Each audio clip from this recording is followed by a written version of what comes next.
Have you ever wondered why sometimes men can be incredibly nurturing, while women can display remarkable assertiveness? Or why we might be attracted to certain qualities in others that we don't seem to possess ourselves? Today, we're diving into Jung's groundbreaking concepts of the anima and animus, and how these hidden aspects of our personality shape who we are.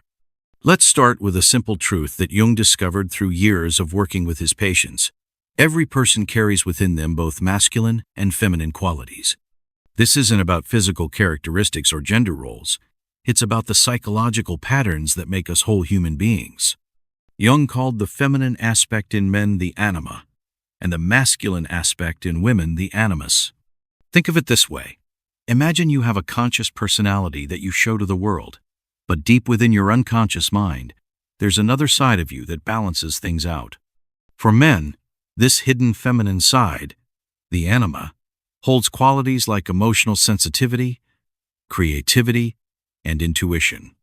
For women, the buried masculine element, the animus, carries traits like logical thinking, assertiveness, and philosophical contemplation. Jung noticed something remarkable in his psychiatric practice. When people ignored or suppressed these inner opposite gender qualities, they often became psychologically unbalanced. Men who completely rejected their anima could become overly aggressive or emotionally stunted. Women who denied their animus might struggle with self-assertion or independent thinking. This observation led Jung to one of his most important conclusions. Psychological wholeness requires us to acknowledge and integrate both our masculine and feminine sides. Let's look at how the anima typically shows up in men's lives. Jung found that this inner feminine aspect often appears in dreams as a mysterious woman figure. She might be a goddess, a witch, a young girl, or even a wise old woman, depending on how developed a man's relationship is with his feminine side. In real life, men often project their unacknowledged anima onto women they're attracted to. This is why we sometimes fall for people who seem to possess qualities we lack in ourselves.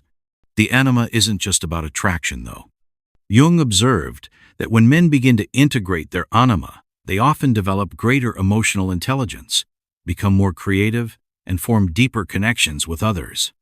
Think about great male artists, musicians, or poets. They've often managed to tap into their anima's creative power while maintaining their masculine identity. Now let's explore the animus in women.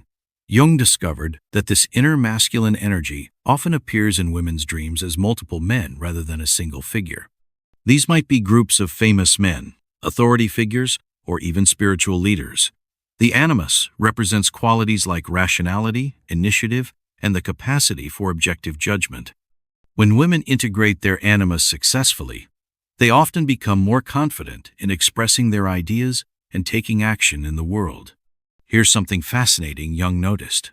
The animus often shows up in women's lives as a critical inner voice.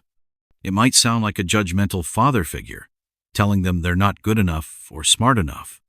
But when women learn to dialogue with this inner masculine voice and transform it, it becomes a source of strength and wisdom instead of criticism. Jung found that both the anima and animus develop through 4 distinct stages. For the anima in men, it begins with pure physical attraction, think Eve, moves through romantic and aesthetic appreciation, Helen of Troy, develops into spiritual devotion, Mary, and finally reaches wisdom, Sophia. The animus in women starts with pure physical power, the athlete or warrior, progresses through planning and initiative, the romantic hero, develops into the professor or clergyman, the word, and finally becomes a spiritual mediator, Hermes. One of Jung's most important discoveries was that these inner opposite gender aspects serve as bridges to our unconscious mind. They help us access parts of ourselves we didn't know existed. When we dream, it's often the anima or animus that guides us through the mysterious landscape of our unconscious, helping us understand ourselves better. But here's the catch. Jung emphasized that integrating these aspects isn't about becoming more masculine or feminine in a stereotypical way. Instead, it's about becoming more complete as a human being. A man who has integrated his anima doesn't become less masculine. He becomes more whole. A woman who has developed her animus doesn't lose her feminine qualities. she gains additional strength and capability. Jung observed that relationships often improve dramatically when people start working with their anima or animus. Why?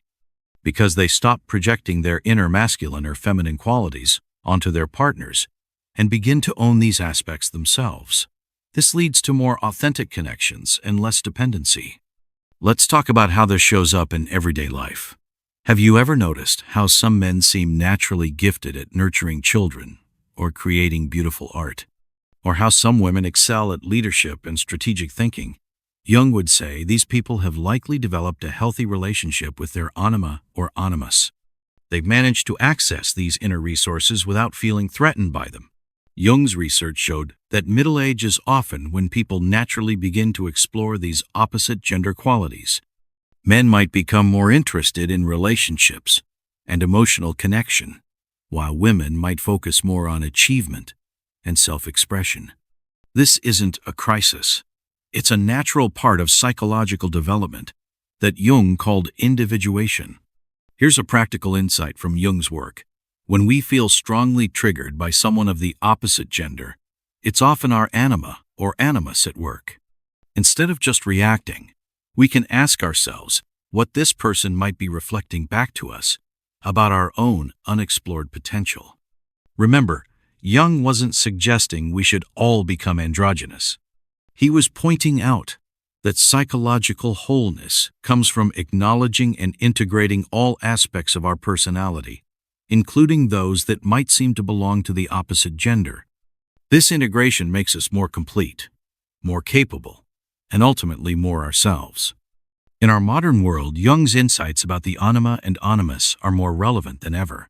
As we move beyond rigid gender roles, understanding these inner dynamics helps us appreciate both the masculine and feminine qualities in ourselves and others. It's not about conforming to or rejecting gender. It's about becoming whole human beings. Jung's work reminds us that true psychological growth isn't about eliminating parts of ourselves, but about embracing all aspects of who we are. When we accept both our masculine and feminine sides, we become more balanced, more creative, and more capable of genuine connection with others. So next time you notice yourself strongly drawn to or repelled by certain qualities in others, remember Jung's wisdom about the anima and animus. These reactions might be showing you aspects of yourself that are ready to be acknowledged and integrated. The journey to wholeness isn't about becoming someone else. It's about becoming more fully yourself, embracing both the masculine and feminine energies that make you uniquely you. This understanding of the anima and animus isn't just theoretical. It's a practical tool for personal growth and better relationships. By acknowledging and working with these inner aspects, we can become more complete, more authentic, and more capable of genuine connection with others. And isn't that what we're all ultimately seeking?